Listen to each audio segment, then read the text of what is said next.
ছোটখাটো নয়, বড় শক্তি নিয়ে নির্বাচন বানচালের চেষ্টা হবে বলে আশঙ্কা প্রকাশ করেছেন অন্তর্বর্তী সরকারের প্রধান উপদেষ্টা অধ্যাপক মোহাম্মদ ইউনূস।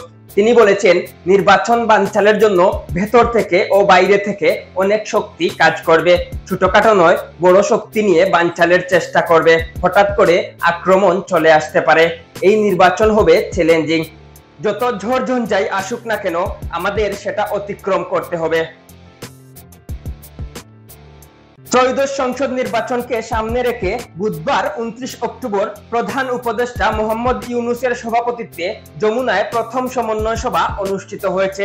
বিকেলে রাজধানীর ফরেন সার্ভিস একাডেমিতে সংবাদ সম্মেলন করে সভার আলোচ্য বিষয়গুলো জানান প্রেস সচিব শফিকুল আলম।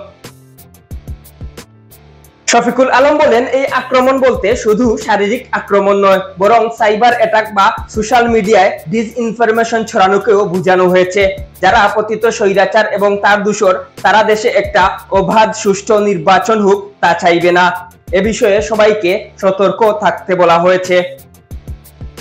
প্রেস সচিব আরো জানান, আগামী ফেব্রুয়ারিতে ত্রয়োদশ সংসদ নির্বাচনকে সামনে রেখে প্রধান উপদেষ্টা মোহাম্মদ ইউনূসের সভাপতিত্বে 2 ঘণ্টাব্যাপী চলা বৈঠকে মূলত 4টি বিষয় নিয়ে আলোচনা হয়েছে। সেগুলো হলো মাঠ প্রশাসন কর্মকর্তাদের পদায়ন, আইন শৃঙ্খলা পরিস্থিতি, নির্বাচন সংশ্লিষ্ট ব্যক্তিদের প্রশিক্ষণ এবং সামাজিক যোগাযোগ মাধ্যমে ভুয়া তথ্য মোকাবেলার উপায়। তিনি বলেন, মাঠ প্রশাসনে বিশেষ করে ডিসি, এডিসি, ইউএনও বিচারিক দায়িত্বে এমন কাউকে পদায়ন করা হবে না যিনি গত 3টি নির্বাচনী কাজে যুক্ত ছিলেন। ন্যূনতম ভূমিকা থাকলেও তাকে এই নির্বাচনে দায়িত্বে রাখা হবে না। পদায়নের ক্ষেত্রে কর্মকর্তাদের রাজনৈতিক সংশ্লিষ্টতা, শারীরিক যোগ্যতা, কর্মদক্ষতা, গণমাধ্যমে অনিয়মের প্রতিবেদন হয়েছে কিনা তা দেখা হবে বলে জানান শফিকুল আলম।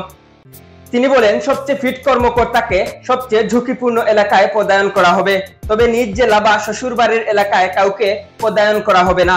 তাদের কোনো আত্মীয়-স্বজন নির্বাচনে প্রতিদ্বন্দ্বিতা করছেন কিনা পদায়নের ক্ষেত্রে সে বিষয়ে লক্ষ্য রাখা হবে। আগামী 1 নভেম্বর এই কার্যক্রম শুরু হবে। আইন শৃঙ্খলা রক্ষাকারী বাহিনী মোতায়েনের বিষয়ে প্রেস সচিব বলেন, আলোচনায় সেনাবাহিনী জানিয়েছে যে 90,000 সেনা সদস্য মাঠে থাকবেন এবং বাকি 2,000 নৌবাহিনীর সদস্য থাকবেন।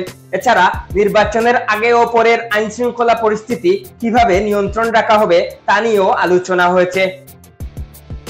সামাজিক যোগাযোগ মাধ্যমে অপতথ্য বা ভুয়া তথ্যের বিষয়ে প্রেস সচিব বলেন, নির্বাচনে ভুয়া তথ্য ও অপতথ্য মোকাবেলায় 2টি কমিটি গঠনের বিষয়ে সভায় আলোচনা হয়েছে।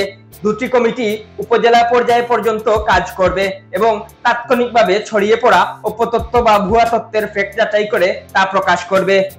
এর জন্য কারিগরি সহায়তা দেওয়ার জন্য আইসিটি মন্ত্রণালয় এবং সংস্কৃতি মন্ত্রণালয়কে নির্দেশনা দেওয়া হয়েছে। এ বিষয়ে ফেসবুক কর্তৃপক্ষের সঙ্গেও কথা হবে। ডেস্ক রিপোর্ট, আধুনিক কাগজ।